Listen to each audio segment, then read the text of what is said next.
Hola, bienvenidos a compartir esta entrega de la jornada de clausura del año escolar 2020-2021, porque así fue. El reto que unidos superamos, educación para todos preservando la salud a pesar del COVID-19.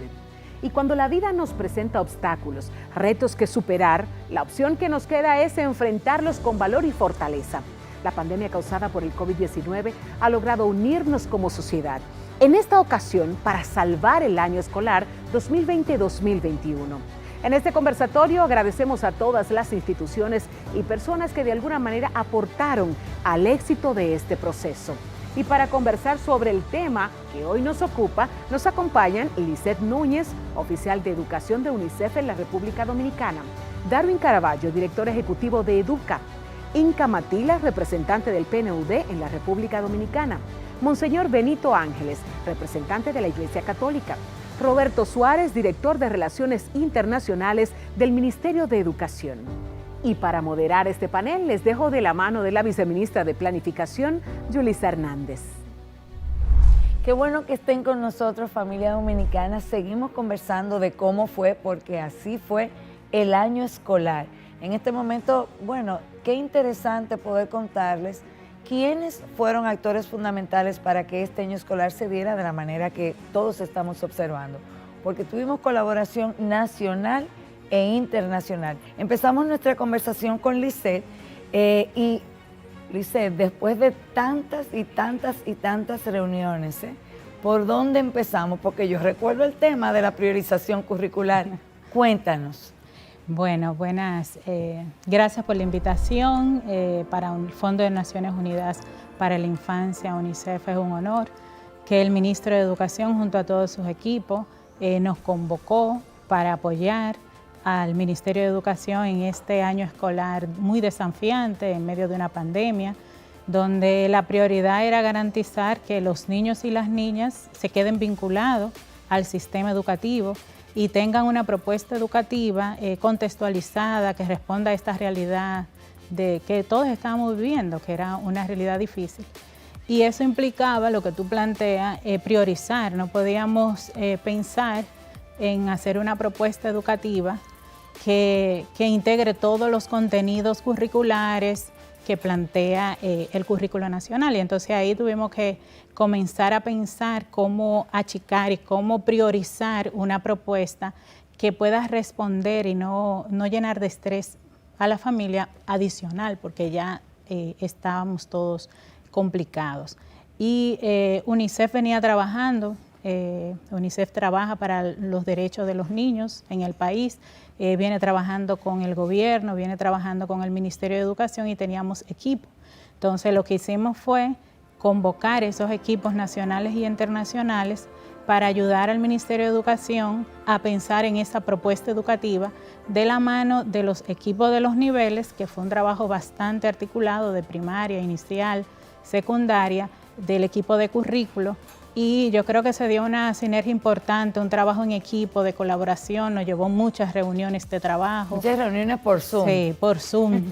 Y presencial también. Y presencial. Y realmente veníamos ya con un trabajo previo que nos ayudó bastante, conocíamos los equipos, conocíamos el trabajo que el ministerio venía haciendo, entonces fue bastante fácil ese trabajo en equipo, pero también sentíamos que teníamos que hacer algo de calidad y que no era posible llegar a todos los niños a hacer algo de calidad si no poníamos todo el mundo ese interés, ese trabajo en equipo, esa colaboración y dar la milla extra, porque trabajábamos de noche. Nosotros teníamos reuniones de noche con los equipos del ministerio, de fines de semana y toda esa red de equipo del ministerio, de UNICEF internacional y nacional de especialistas realmente también se comprometieron para que esos cuadernillos que hicieron, en total 28 cuadernillos, que surgieron del cero, porque había que crear algo que responda a la realidad de la pandemia. No podíamos copiar algo que estaba hecho ni de otro país, había que diseñar algo.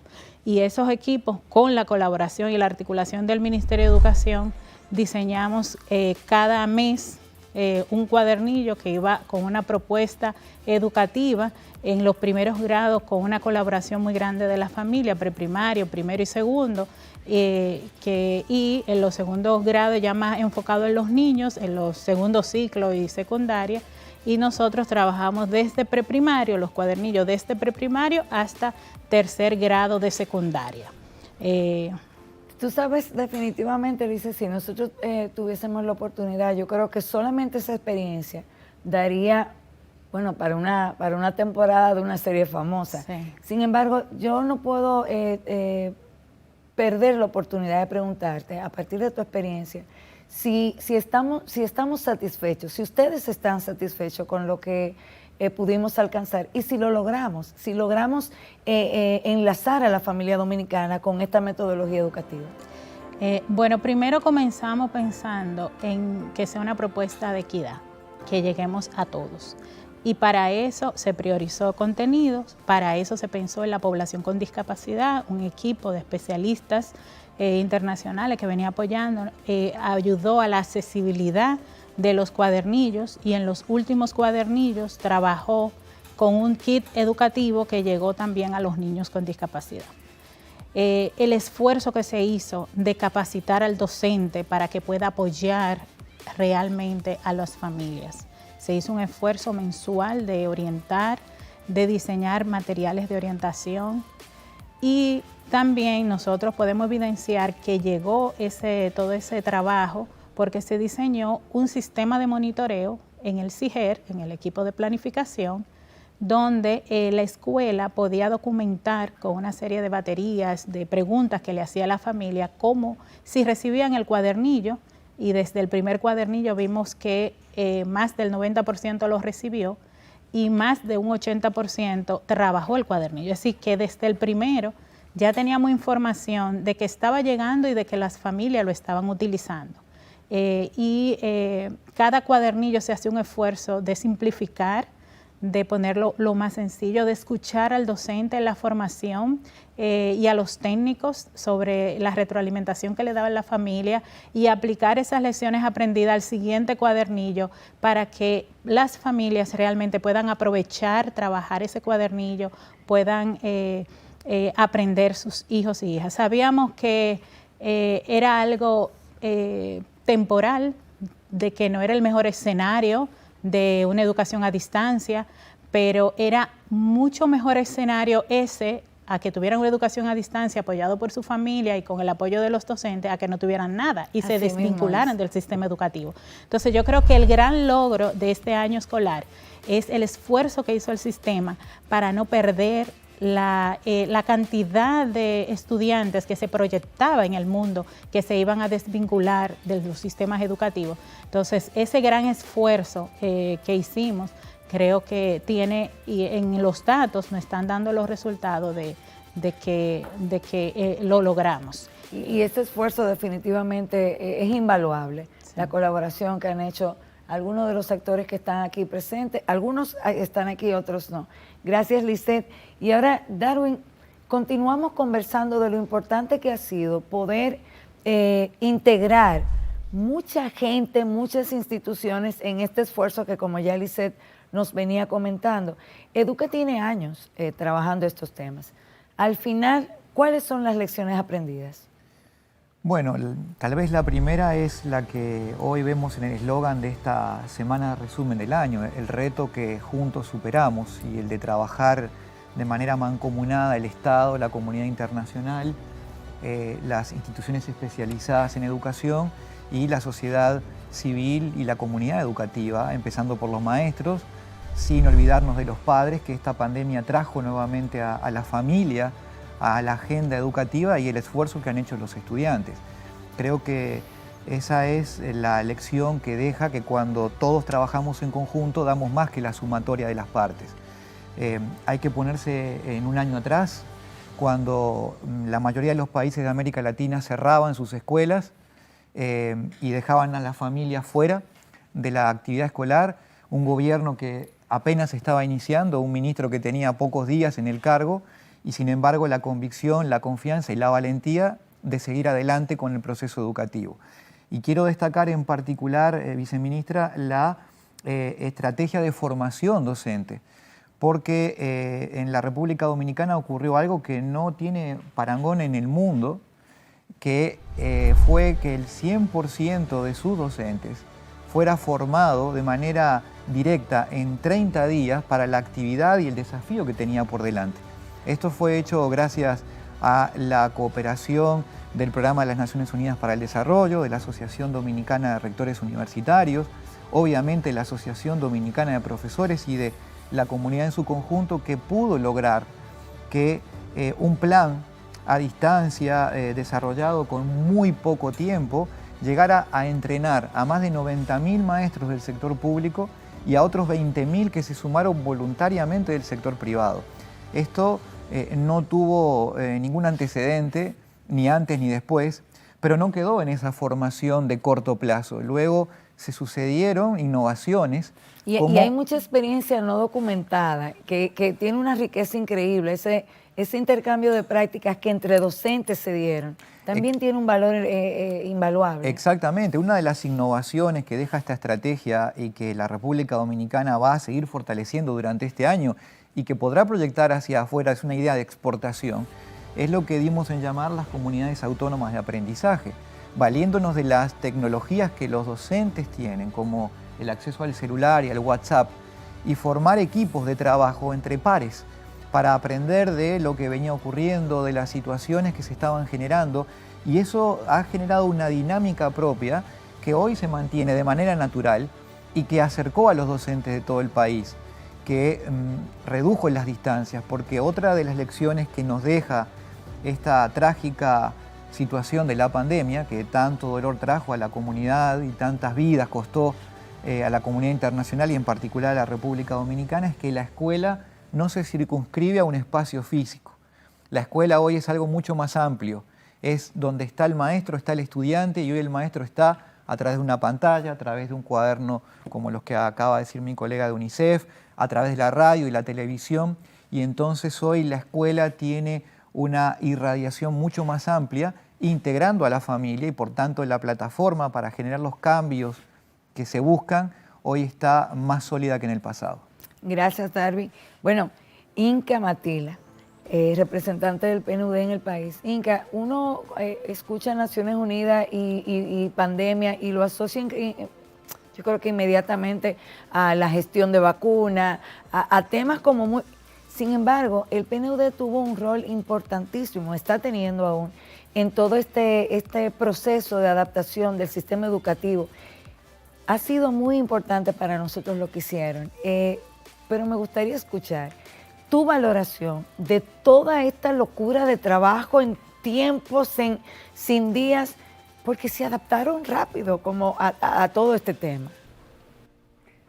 Gracias, Yulisa, por la pregunta y muchas gracias también por la invitación. Pues estamos muy complacidas desde el Programa de Naciones Unidas para el Desarrollo PNUD de estar aquí presente y tomar esta mirada para atrás. Darwin, cuando dices, ¿dónde estuvimos hace 1 año y medio? Es impresionante la capacidad, lo que juntando esfuerzos, uniendo todos los actores de la sociedad con acompañamiento internacional. Ahí también nos unimos los esfuerzos dentro del sistema de Naciones Unidas, conjuntamente con UNICEF, por ejemplo. Cómo empezar a buscar nuevo tipo de rutas de soluciones ante un desafío global nunca antes visto en términos no solamente de choque de salud, sino también socioeconómico. Desde PNUD a nivel global estamos estimando que es la primera vez que vamos a observar una caída global en desarrollo humano, digamos a nivel global, en sus dimensiones de educación, salud y por supuesto de medios de vida. Entonces estamos frente de un desafío de desarrollo nunca antes visto y que se logró uniendo esfuerzos y teniendo también una visión transformadora de mediano a largo plazo, a convertir este tremendo desafío también de cierta manera a una puerta de oportunidad. Hay que entender que la pandemia afectó a todas y todas, pero no de la misma forma. Y yo creo que una de las grandes lecciones aprendidas, lo que tenemos que tener en cuenta, la pandemia en términos socioeconómicos y especialmente en la dimensión de educación, interactuó con los desafíos preexistentes. Aquí, por ejemplo, cuando todos los países de América Latina y el Caribe prácticamente deciden cerrar las escuelas, justamente con esta prioridad de preservar la salud, estamos ante una situación donde prácticamente en los países hay una brecha digital enorme, no hay acceso a la conectividad, en pocos hogares hay una computadora, pero incluso en muy pocos hogares había un espacio adecuado físico para los niños y niñas donde estudiar. Por esta razón, siguiendo también una cooperación que hemos tenido desde 2019 con el Ministerio de Educación, revisamos la estrategia. Le pusimos mucho más ambición y entendimos que solamente juntando esfuerzos podemos dar abasto a tal desafío que enfrentamos. Y esto ha sido una ruta de aprendizaje. No había soluciones precocinadas, había que reinventar toda la respuesta. Y en tiempos cortos, hábiles. En cortos, en cortísimos. Y con eficiencia, respetando todas las normativas. Exacto, yo creo que la colaboración que hemos tenido desde PNUD ha sido sobre todo facilitación de estas amplias alianzas. Sumar en esta gran visión que hay que felicitar, una visión transformadora de mediano a largo plazo, que también tenía como ingrediente de acelerar a cerrar estos desafíos preexistentes y no solamente dar una respuesta cortoplacista. Y esto es algo que hemos reflexionado mucho con los diferentes socios a lo largo de estos meses, que se requería, digamos, esta estrategia integral. Desde PNUD, junto con los socios, estuvimos apoyando, digamos, en el desarrollo de la estrategia de formación a distancia, que incluyó también un componente de digitalización. Sin embargo, en un país donde todavía existen brechas digitales importantes, fue imposible saltar a un mundo digital de un día a otro. Sin embargo, se ha tomado, por ejemplo, en estos largos meses, muchos pasos contundentes hacia esta dirección. Quiero resaltar también el elemento que Darwin ya mencionó, la formación continua de los docentes, tanto del sector público como sector privado. Se logró formar en muy pocos días casi 120.000 profesores, es decir, todos los profesores del sector público. Entonces, como un efecto adicional positivo, impulsamos la formación de competencias digitales de la población dominicana. Estas son las sorpresas que ocurren ante este tipo de situaciones nuevas que enfrentamos. Yo creo que también todo el elemento de traer la comunidad, los madres, padres, tutores, pero también las fuerzas vivas del territorio y fomentar la participación de las familias. Esto es otro de los componentes que caracteriza la alianza que tenemos hoy en día con el Ministerio. Yo sé que hay un tema y de verdad, caramba, tendríamos que seguir hablando de esto tanto y tanto, pero sé que es importantísimo la cohesión social como parte precisamente de garantizar, de tener niveles de garantía de que estrategias como esta funcionen, pero que ahora más que nunca lo de no dejar a nadie atrás se volvía como... Me gustaría, antes de cerrar este momento de conversación contigo, Inka, de igual manera, lo que hicimos aquí, al parecer llamó la atención de la región. Una región con brechas, bueno, como ya comentaste, y cómo PNUD también ha colaborado para que otros países conozcan lo que pasó aquí y probablemente estuvieran incorporando todo o alguna de las acciones que aquí se hicieron. Gracias, Luisa, de esta pregunta. Yo creo que es muy importante destacar la importancia de importar y exportar posibles soluciones, ideas y entender que cada situación es diferente. Sin embargo, hay algunos elementos que ante este tremendo desafío en términos socioeconómicos que enfrentó el país, hay algunos elementos muy importantes que son, digamos, referentes en la región de América Latina y el Caribe en cuanto a la experiencia de República Dominicana. Uno es justamente esta visión de mediano a largo plazo transformador, que no solamente da una respuesta cortoplacista, sino también valora cómo se puede impulsar una estrategia que va apoyando a superar los grandes desafíos históricos estructurales en tema de educación. Ahí, por ejemplo, cómo se puede empezar a innovar a través de aceleración, de digitalización, pero no solamente a través de equipos de computadoras, tablets, netbooks, sino también las competencias de los docentes, de las familias, además de, por supuesto, de las niñas y niños y los jóvenes que están en esta situación. Entonces, esto por un lado, y otro elemento importante también fue que todos los docentes en República Dominicana tuvieron acceso a un equipo desde el inicio de la respuesta a educación a distancia. Inca, de verdad que nos faltaría muchísimo tiempo para seguir viendo todo lo que aconteció en el desarrollo de esta jornada escolar. Monseñor Benito Ángeles, representante de la Iglesia Católica y un hombre que tiene muchos años vinculado a todos estos temas educativos. Monseñor, usted puede decirnos con mucha propiedad qué le pareció toda esta experiencia. ¿Cuáles son esas lecciones aprendidas? En primer lugar, yo quiero comenzar con esta palabra. Hay que reafirmar la fe de nuestro pueblo. Hay que reafirmar la fe y la voluntad de nuestros maestros.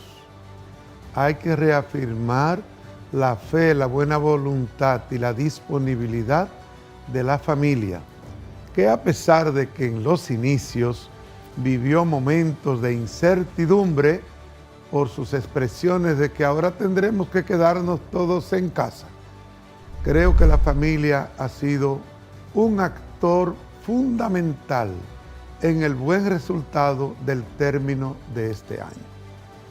Y junto a la familia, los educadores y cada uno de los que se convirtieron en productores de cada uno de los programas, dado que realmente hay que felicitar además la decisión institucional, la decisión del Ministerio de Educación y todo su conjunto, porque aquí tenemos que hablar que fue todo un conjunto.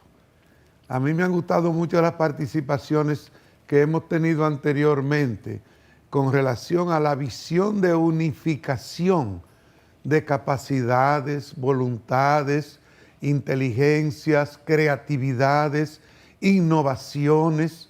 Óigame, hemos venido viviendo una riqueza de innovaciones nunca más pensadas en el desarrollo del crecimiento educativo. Yo creo firmemente que la familia y el maestro han sido dos elementos fundamentales en el logro y en el éxito del término de este año, aún que tengamos que decir, no es que no tenemos más desafíos, porque el perfeccionamiento es un camino. Igual que decir, la excelencia es una meta, pero no significa que la hemos de tener en el inmediatismo. La hemos de alcanzar en lo progresivo de los alcances sumados de éxitos alcanzados. Y cada desafío, sin lugar a duda, va a encontrar la voluntad inquebrantable de un pueblo que sabe sobreponerse de sus adversidades. Monseñor, usted y yo siempre tenemos muchísimas cosas que hablar, pero mire, aquí está don Roberto Suárez, que es el director de Relaciones Internacionales del Ministerio de Educación. Don Roberto, muchos actores aliados importantes no están aquí en este momento, pero ciertamente también han estado presentes con nosotros. Y yo quiero que usted, por favor, nos colabore comentándonos cómo se dio esa sinergia y esa articulación. Sí, muchas gracias, Yulisa, y muchas gracias a todos los panelistas por estar aquí en este importante panel. Sí, fue un reto, tal como decía Monseñor, completamente desconocido para todos y mucho más para nosotros, porque asumíamos un ministerio con un nuevo gobierno bajo una pandemia que no era lo normal para y todos los países tenían su propio problema. Correcto, y todos los países estaban casualmente sumergidos en el mismo problema. En ese sentido, nosotros tuvimos la colaboración de muchos organismos internacionales, dentro de lo que están, con los cuales tenemos convenios, que teníamos convenios ya previos, como por ejemplo la Organización de Estados Iberoamericanos, que son 23 países miembros. Tenemos también la Coordinación Educativa y Cultural Centroamericana, que era parte del Sistema Integral Centroamericano, CEP-SICA. y que son 8 países centroamericanos y del Caribe. Y también el convenio Andrés Bello, que son 12 países latinoamericanos y también de Europa. Todos esos organismos, combinados también con la ONU y la UNESCO, realizamos una labor de estudio de la situación primero y luego de establecer lo que serían los planes de contingencia para poder nosotros enfrentar el problema de una educación de la cual se tenían ciertas experiencias, por ejemplo, la educación a distancia que se tenían tanto en los países latinoamericanos como hasta en los países desarrollados, pero nunca aplicado a todo el sistema educativo, porque se podía aplicar educación a distancia parcialmente en algunos sectores, pero nunca tener que aplicarlo a todo el sistema educativo y a su vez lograr que esto fuera exitoso. Eso fue un reto, indudablemente, que motivó una integración mayor de todos los países, tanto latinoamericanos como europeos, y nos sumamos todos a la tarea de poder crear planes concretos que pudieran ayudar a que se pudiera preparar a nuestros docentes, a nuestros padres en las casas también, y ver cómo integramos a todos los alumnos a ese sistema y que pudiera haber, sobre todo, una educación inclusiva, igualitaria y equitativa.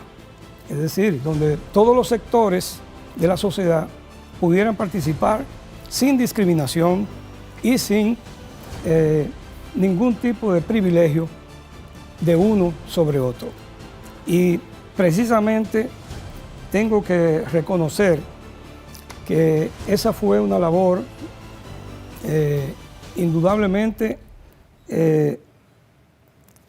difícil, porque había que llegar a todos los sectores. Había una brecha digital que era lógicamente un escollo para poder llegar a muchos campos de nuestro país, y eso limitaba entonces cómo poder aplicar esa educación equitativa, igualitaria y con equidad. Y a su vez... Pero también tengo entendido que parte de esos organismos también se mostraron interesados en lo que estaba pasando en la República Dominicana. Sí. Y recuerdo la oportunidad en que le pude acompañar, de hecho, de manera virtual a eventos donde se estaban evaluando como estos aprendizajes de los modelos. Y de eso que usted tiene que compartir con nosotros. UNESCO hizo varias cosas dentro de otros organismos, también OEI. Sí, en eso tengo que reconocer el gran esfuerzo hecho por nuestro gobierno y por nuestro ministro de Educación, que tal como se señaló anteriormente, en un corto plazo se pudo elaborar un programa para llevarlo y aplicarlo a todo el país, donde se usó los medios electrónicos normales, como el Internet y todos los mecanismos que eso implica, pero se usaron también la televisión, la radio y los propios cuadernillos que habló la señora de la UNICEF, y que precisamente combinando todos esos factores nos permitió a nosotros poder desarrollar un plan que llegó en lo que fue el plan estratégico que se llamó Educación para Todos, Preservando la Salud, y que se trató de llegar a cada uno de los hogares de esa manera. La experiencia dominicana ha sido una experiencia que está siendo compartida por muchos países.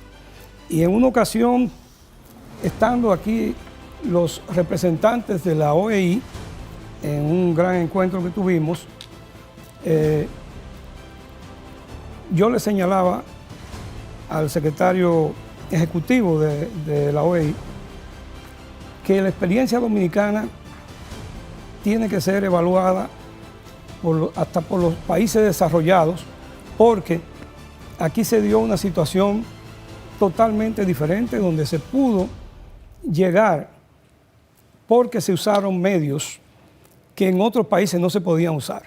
Por ejemplo, en muchos países desarrollados, usar la televisión para llegar a los medios es demasiado costoso.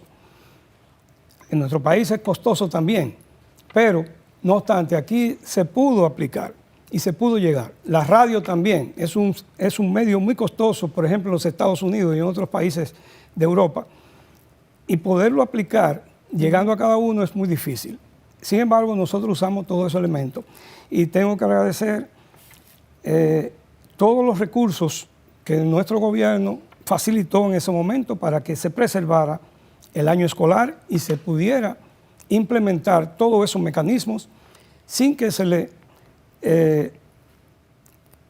sin que se le recortara la posibilidad a ningún estudiante de tener el pan de la educación. Definitivamente, señores, han sido muchos los organismos que han estado dándonos un seguimiento cercano, pero mal pudiera yo cerrar esta parte del panel sin agradecer también al Banco Mundial, al Banco Interamericano de Desarrollo, a la USAID, a UNESCO y a la Cooperación Española, que han estado también de manera muy cercana colaborando con nosotros. Sin lugar a dudas, estos actores han sido determinantes y nosotros no vamos a tener cómo agradecer definitivamente a nuestros aliados.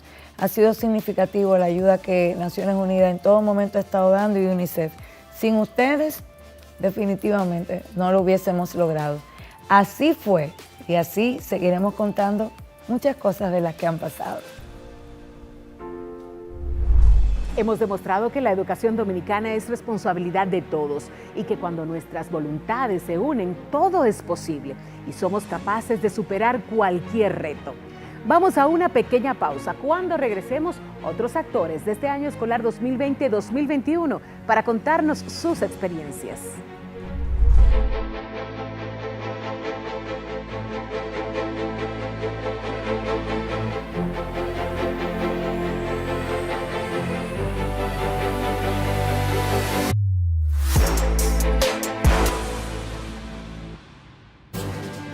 Subió el nivel de positividad del coronavirus, por lo que el gobierno se vio precisado a reforzar las restricciones. Bueno, lo del COVID no es cosa chiquita, ¿no? ¿Cuándo tú crees que se acabe esto, mami? ¿Y cómo sé yo, mi hijo? Oh, cuando la gente se vacune.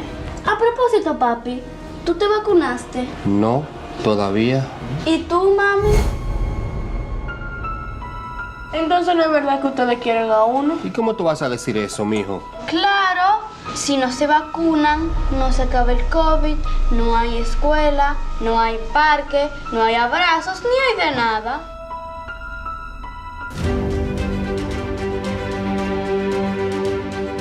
Nos vacunamos por mi familia y por nosotros mismos.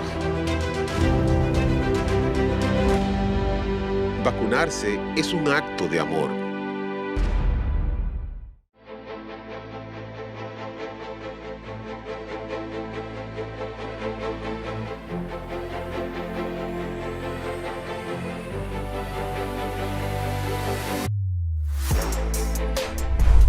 Recibimos al pastor Feliciano Lassen, presidente del Consejo Dominicano de la Unidad Evangélica, el licenciado Juan Humberto Santos, secretario de organización de la Asociación Dominicana de Profesores, Ronald Esquius, director general de la Dirección de Epidemiología del Ministerio de Salud Pública, Emilio Fernández, director de Relaciones Interinstitucionales del Ministerio de Educación.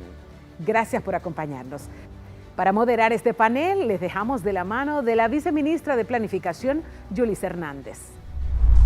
Continuamos conversando con personas e instituciones que hicieron posible este año escolar. Con nosotros en este momento se encuentran el pastor Feliciano Lassen, presidente del Consejo Dominicano de la Unidad Evangélica y miembro del Honorable Consejo Nacional de Educación, el licenciado Juan Humberto Santos, secretario de organización de la Asociación Dominicana de Profesores, el señor Ronald Esquius, director general de la Dirección de Epidemiología del Ministerio de Salud Pública, y el licenciado Emilio Fernández, director de Relaciones Interinstitucionales del Ministerio de Educación.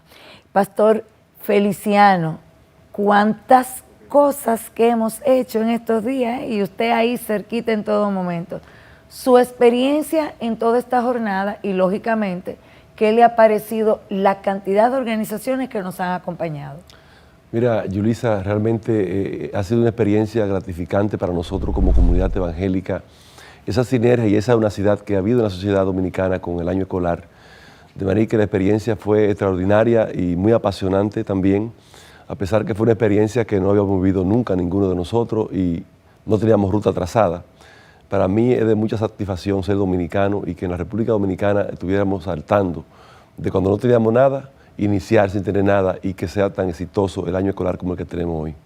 Pero quizás algunas personas pueden pensar en su casa, las familias, que esta sinergia probablemente se dio solo arriba, pero ustedes que saben desde abajo, desde lo local, también se dio esa complicidad de actores en las comunidades para sacar el año escolar. Pero claro que sí, hubo evidencia realmente de la integración que hubo tanto del Estado, sociedad civil, iglesia y la familia. Yo venía comentando con un compañero que ahí se vio en evidencia la importancia de la familia, porque las familias que se integraron a estudiar con sus hijos y a estudiar el cuadernillo, sus hijos fueron exitosos en este momento. Y las familias que no tuvieron la dedicación de trabajar con los niños, vimos que no fue el mismo índice académico. Sin embargo, vemos cómo la familia apoyó, pero también un cuerpo de profesores que tuvo la dedicación y la iniciativa de ese cambio que hubo que dar. Obviamente no habíamos vivido esa parte de estudio como lo que tuvimos ahora. Mi temor era en los lugares vulnerables, como le decía el ministro Fulcal, donde no hay conectividad de internet. Sin embargo, cómo se garantizó y cómo se cumplió llevando los cuadernillos a todo el país de la República Dominicana, de manera que eso fue algo impresionante, y cómo yo veía a los padres enfocados, que a veces le invitaba a una actividad como cristiano, vamos a hacer tal cosa el fin de semana, mira, yo tengo 4 cuadernillos atrasados, un cuadernillo, y voy a fajarme con los hijos a ayudarles, de manera que eso fue una unicidad que se convirtió en una riqueza para el Estado Dominicano. Para que esta entrevista también sea un proceso de aprendizaje de la familia, ¿cuáles fueron las claves del éxito para usted que pudieran permitir modelar otros procesos de concertación a otros actores de sociedad civil con el Estado? Mira, la clave de esto fue la unicidad y la capacidad que tuvo el Ministerio de Educación en cómo conceptualizar con todos los sectores diversos, que somos diversos sectores, con diferentes pensamientos y responsabilidades y a veces hasta intereses, cómo el Ministerio pudo conectar con todos los sectores para que este año sea exitoso y cómo juntos todos pudimos lograrlo, y que hoy, independientemente de que aparezcan 2 o 3 gente que dice que no fue exitoso, hoy nosotros podemos todos dar un aplauso diciendo que el año escolar en la República Dominicana fue exitoso como no se esperaba, y que hoy somos un referente internacional de cómo nosotros lo hicimos. Y sin temor a equivocarme, la República Dominicana en este momento está en un índice académico mejor que el que nosotros esperábamos. Como decía el ministro, fue una iniciativa difícil y dura, cuando lo que se vaticinaba era de que no íbamos a tener año escolar, y muchos sectores que aportaban a que no se diera, hubimos sectores que dijimos sí, creemos que podemos hacerlo y que la República Dominicana una vez más sería optimista en salir victorioso como ha sido el año escolar. Muchísimas gracias, Pastor. Nos quedan jornadas todavía por librar juntos, pero yo sé que vamos a contar con ustedes. Claro que sí, siempre habrá desafíos y siempre tenemos que estar dispuestos a enfrentar esos desafíos. Así mismo es, y bueno, aquí tenemos, miren, no iba a ser posible hacer este panel sin la participación activa del gremio, del sindicato, de este espacio que aglutina todo el Magisterio Nacional, que es la Asociación Dominicana de Profesores, y tenemos, a mí me gusta llamarlo a ustedes por profe, al profe Juan. Profe Juan, dígame qué hicimos bien y qué no hicimos tan bien, desde su óptica. Buenas tardes, Yulisa. En nombre de la Asociación Dominicana de Profesores, en su jerarquía, la presidenta, la maestra Xiomara Guante, pienso que todos los actores fueron importantes en esta situación que se nos presentó a nivel nacional y a nivel mundial. Pero pienso que uno de los actores principales que desafió la pandemia fueron los miembros, es decir, los docentes, los maestros de la Asociación Dominicana de Profesores, que se empoderaron junto con el doctor Roberto Fulcar, que desde el inicio dio prueba de que se podía y se empoderó de la situación y posibilitó junto al gobierno de que no se perdiera el año escolar, a pesar de que nuestro sector fue el más perjudicado porque, mira, Yulisa, cayeron cientos de docentes y miles todavía afectados por la pandemia. Pero eso no conllevó de que orientáramos, de que nos uniéramos a la causa y nosotros lograr que el año escolar no se perdiera y que fuera todo un éxito, que en los próximos días, es decir, el día 30, culmina el año escolar de manera exitosa. Y yo pienso que debemos saludar primero el gobierno, después el ministro de Educación, Roberto Fulcar, y las instituciones y la sociedad dominicana. La familia, ¿por qué no mencionarla? Porque también, decía el pastor, todo el mundo tuvo que colaborar. Si cada quien asumió su rol, el rol de orientar, de asumir la responsabilidad con los hijos, que son los alumnos, y los maestros adecuar al nuevo sistema, que fue algo... Adaptarse, claro, una capacidad de adaptación porque importante. Muchos no tenían, quizás podemos decir, el dominio de la tecnología, y entonces fueron emprendedores, y en poco tiempo ellos dominaron la tecnología y asumieron la responsabilidad para que hoy nosotros fuéramos victoriosos en la sociedad dominicana. Y decía el pastor también, como ustedes, que somos un ejemplo para otra demarcación del mundo, pero ¿por qué no mencionar la prensa, los medios de comunicación? Porque sin ellos quizá tal vez no hubiese sido posible. Porque si bien es cierto que nosotros como docentes fuimos un elemento fundamental, pero los medios de comunicación jugaron un papel importantísimo por llevar la cobertura en todo el país. Y yo pienso que es importante, profe Juan, destacar el hecho de que en un sistema democrático podemos ponernos de acuerdo teniendo desacuerdos, siempre y cuando el interés común sea lo que nos motive. Definitivamente seguimos teniendo grandes desafíos, pero la voluntad de avanzar es inquebrantable y está. Y definitivamente también aquí hubo un tema que fue lo que originó todo esto, una pandemia mundial desde hace casi un siglo que no se veía.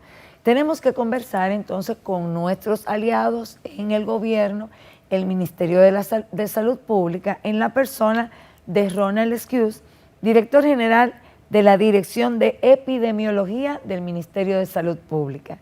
Doctor Ronald, en este proceso hemos tenido como muchas cosas que hemos hecho juntos, pero definitivamente cuando se empezó a hablar de semipresencialidad, bueno, pues se prendieron las alertas y ahí el Ministerio de Salud Pública y el Gabinete Social empezaron a diseñar cosas y esas cosas eran el protocolo. ¿Cuáles eran como las informaciones que les permitían a ustedes empezar a direccionar ese retorno para que los niños volvieran al aula? Sí, mira, hay unas cosas que son interesantes y yo recuerdo con mucho placer, digamos, esos momentos que al principio, porque todos nosotros percibimos de diferentes formas. Podemos enfrentarnos a situaciones y reaccionar de diferentes formas. Entonces, encontrar un común denominador para poder decir todos estamos de acuerdo en ver o medir de tal o cual forma, entonces sí es cuando empezamos a hablar de los indicadores. ¿Qué podemos usar que se pueda medir, que sea más o menos objetivo y que todo el mundo pueda aceptarlo? Y en ese proceso participaron todos los actores que estaban involucrados. Me acuerdo haber presentado también a la ADP todos los indicadores y también los puntos de quiebre. Vale decir, un indicador mide muchas cosas, pero a partir de cierto grado uno empieza a identificar la situación se vuelve riesgosa o peligrosa. Y yo me acuerdo mucho de cuando se discutía al principio qué indicadores usar. Y después al final de un proceso que fue muy ameno, a mí me enseñó mucho, porque nosotros desde el punto de vista epidemiológico muchas veces tenemos anteojeras, tenemos una percepción, una visión del mundo muy sesgada a veces. Entonces sí, al ver cómo, por ejemplo, yo me acuerdo muy bien con el ministro Furcal que discutía, él tiene otra forma, o el Ministerio de Educación tenía otra forma. Entonces fuimos consensuando los indicadores y al final dijimos, mire, hay dos indicadores que tienen una validez, que son usados en diferentes países, la misma Organización Mundial de la Salud lo acepta, como para medir el estado de la pandemia. Entonces, al final llegamos diciendo de que la incidencia de los últimos 7 días por 100.000 habitantes era un buen indicador y también otro adicional era la positividad de la semana y por unidad geográfica. Vale decir, unidad geográfica, hay que ver, las realidades no son en todas partes iguales. Y si uno lo ve aquí en Santo Domingo, no es lo mismo estar en Santo Domingo Oeste que estar en este, o en Guerra, o en Santo Domingo Norte. Las realidades son diferentes. Entonces, mientras más pequeña la unidad geográfica, mejor o más justo va siendo uno en la medición y poder dar mejores recomendaciones. Entonces, así fue como dijimos, vamos a ver estos dos indicadores y se dijo, bien, empezamos con la incidencia de 7 días. ¿Cuál es el valor? Todo lo que tenga menos de 50 es algo que lo vamos a considerar seguro. Otros países, por ejemplo en Europa, se usaba mucho decir, cuando baja de 100 la incidencia de 7 días, vamos a hablar para retornar a las clases presenciales. Nosotros aquí, entre el Gabinete Social de Salud, el Ministerio de Educación, Ministerio de Salud, dijimos, vamos a poner un margen seguro, y eso es todo lo que tenga una incidencia de menos de 50 por 100.000 habitantes. Hay que imaginarse ese indicador, que si ponemos 100.000 personas en una semana, solo hay 50 que pueden enfermarse. Entonces la probabilidad de que haya contagio, que las personas puedan infectarse, es muy reducida. Eso era uno, y lo otro es la positividad, vale decir, de las muestras que se tomen, qué proporción salen positivas. El valor, mientras menor, mejor es. Entonces sí se discutió y llegamos después al final al acuerdo que una positividad del 100, que es un valor más o menos, fuera el valor de referencia. Y entonces se hizo la selección, todos los que tenían una incidencia menos de 50, más todo aquello que tuvieran una positividad menor de 10, entonces fueron seleccionados. Y así es como surge el primer paquete de municipios donde decíamos todos los que estábamos participando, es seguro reiniciar en forma voluntaria y paulatina la docencia presencial.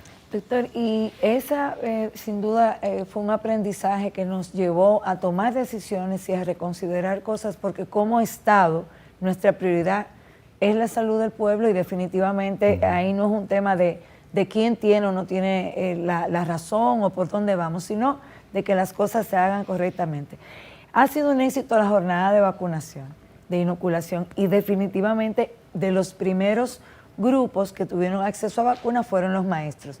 También fue un éxito esa primera etapa que involucró a los maestros, y en eso hubo una coordinación estrecha entre el Ministerio de Educación y el de Salud Pública. ¿Hacia dónde entonces vamos? Porque vamos bien, la vacunación va bien.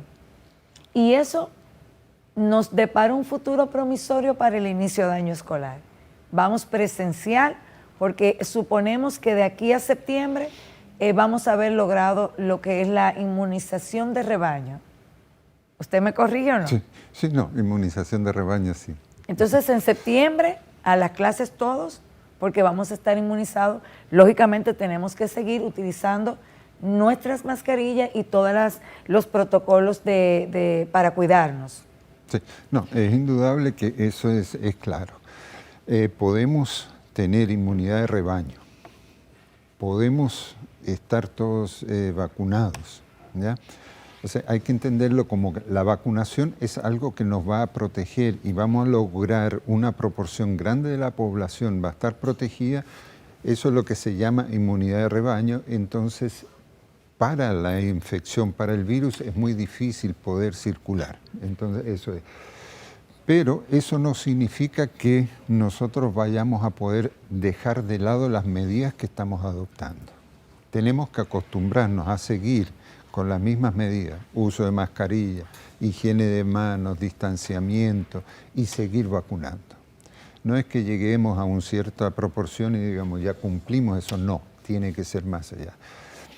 Tiene que, mientras mayor sea la proporción de personas vacunadas, menor van a ser los brotes o rebrotes que tengamos en el futuro. Importantísimo. ¿Ya? Entonces, y eso a sí es seguirnos importante. vacunando. Además, que hay otra de las cosas que es un evento nuevo, y eso hay que decirlo. El COVID-19 es una enfermedad nueva, estamos aprendiendo, todos los días se están publicando en artículos sobre lo que se está aprendiendo. Entonces, todavía tenemos mucho que aprender y sobre todo en la parte de vacunación. Ahí hay todavía, en la medida que se vayan vacunando las personas y vaya transcurriendo el tiempo, vamos a ir aprendiendo, ¿ya?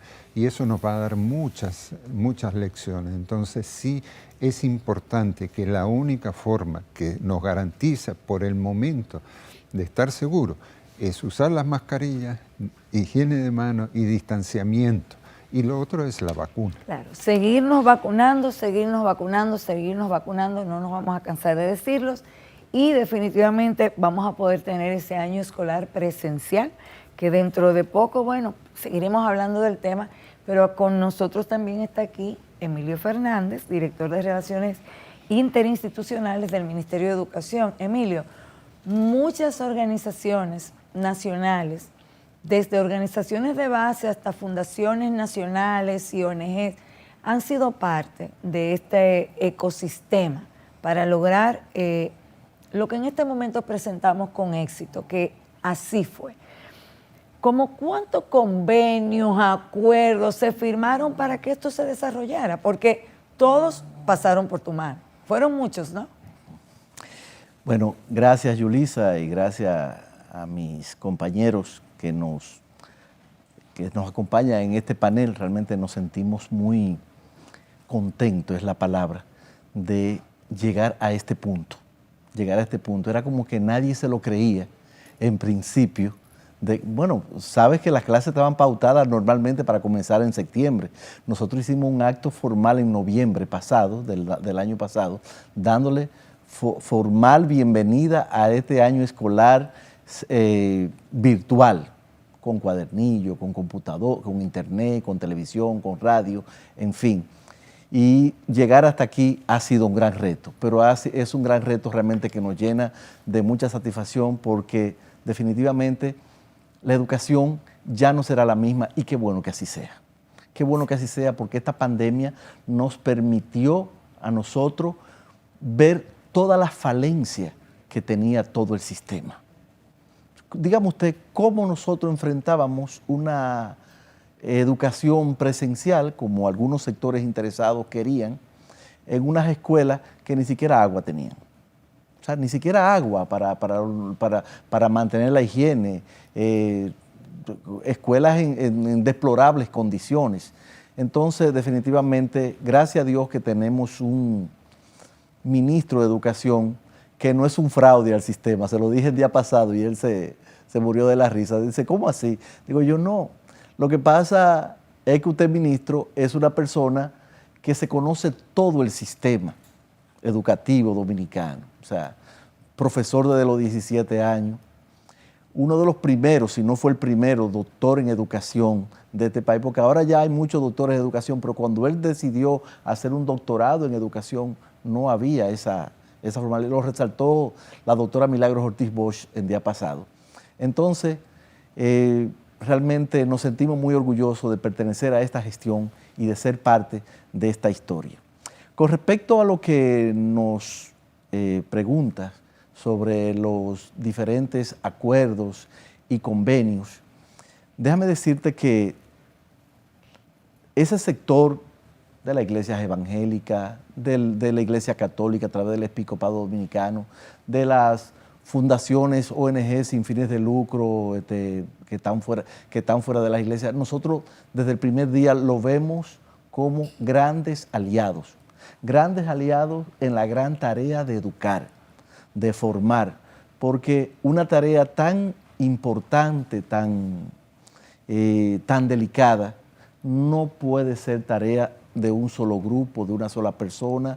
Esto es una confluencia de voluntades lo que se dan para llegar hasta acá.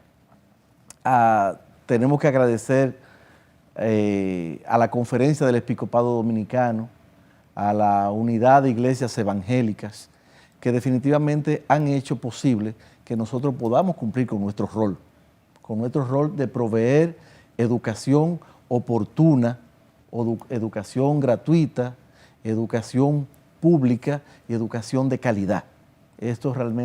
Tenemos realmente que hacerle este reconocimiento público a todas esas instituciones, igualmente a la Fundación MIR, a la Fundación Surfuturo.